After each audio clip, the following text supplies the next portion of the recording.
Bir вакыт кояш елның 4 фасылын, көзне, кышны, язны һәм җәйне үзенә чакырып алган.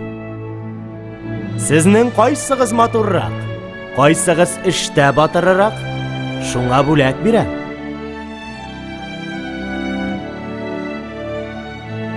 Бүләк бик затлы, уч тутырып йолдыз, сүзне көз башлаган. Үзегез яхшы беләсез, мин бүтән басуларның уңышын җыйдым, бар дөньяны алтынга күмдем, кышларны җылы якка озаттым, балаларны мәктәпкә җыйдым.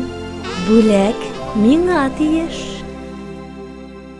Әллә мин аз эшләдемме? Дип сикереп торган яз. Мин барлык карларны эреттем, басуларга иген чәчтем, кошларны чакырып кайтарттым, агачларны яфрак ярдырдым, болыннарны чәчәккә күмдем. Арада иң матуры да, иң булдыклысы да мин.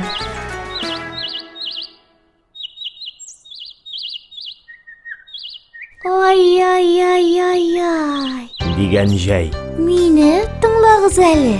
Мин дөньяны яшеллеккә күмәм, чәчәкләр үстерәм. Мул уңыш китерәм. Әллә мин иң матурыгыз түгелме? Артык күп түгел минем эш.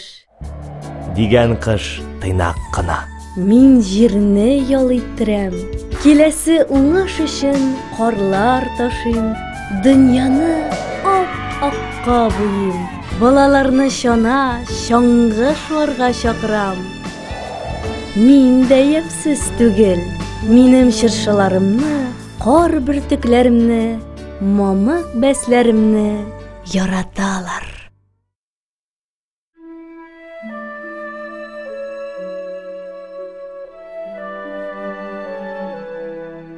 Мәгез барыгызга да бүләк, дигән.